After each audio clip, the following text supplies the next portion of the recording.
Good evening, everybody. So, I haven't done anything on the Wallis. What you see behind me right here is a 1923 Wallis that I own. I bought a few years ago. I didn't do a lot to document all of the work that I've done on this to get it running. But I'm going to put together a video. There's going to be a little bit of reading, pictures, to kind of describe how I've gotten to the point where it is now that I actually feel like I can start it anytime I want it. It'll run. I can shut it off and start it again. This tractor here had a lot of issues. It had a lot of issues. None of them individually was huge or a big issue, but collectively, they all worked together and gave me a challenge. We went from vaporizers being bad, the typical carburetor issues, the typical magneto issues you get when you buy something like this. Oil leaks, oil filter cracks, leaks, cylinder heads, valve jobs, radiator leaks. What else? It'll come to me. Hopefully I can explain it all throughout this video. This could be a long one.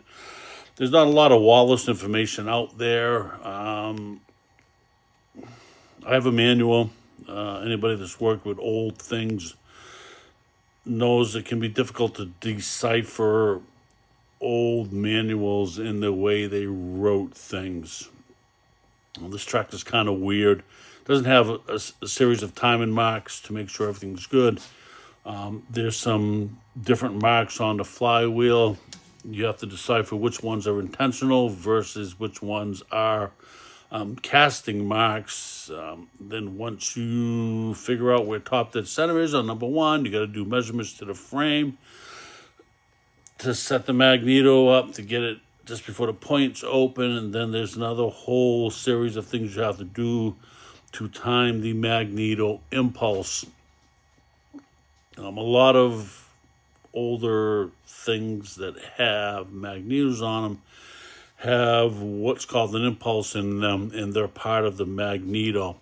On this tractor, that is part of the engine. So there's this other whole timing sequence that you have to do to get the impulse set up correctly.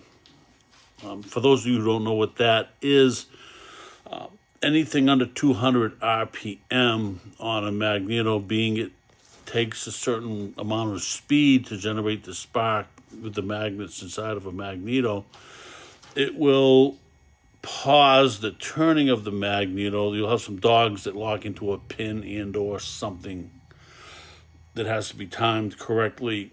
And when you're turning the engine over, it will stop the magneto from turning until a certain point. Then it will release under spring pressure, and then it will be turning fast enough to generate spark. Hope that makes sense. A lot of you will probably understand this. Some of you may not.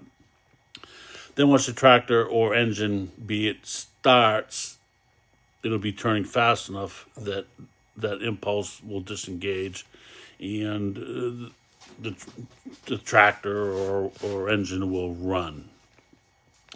So we had some issues with that. I had to completely rebuild the impulse on this, new bushings, etc. It's been a fun one. So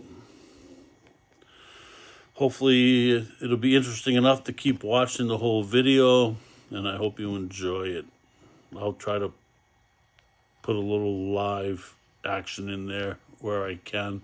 But it's just going to be a lot of notes that I took for you to read. I'll try. Hopefully they'll stay on the screen long enough so you can understand what's going on. But this has been a fun one. It's been to a couple of shows, but it was not reliable.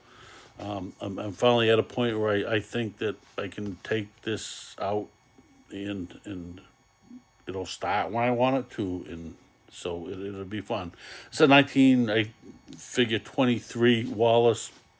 So this is a 102-year-old tractor. So I'm quite thrilled with how it runs.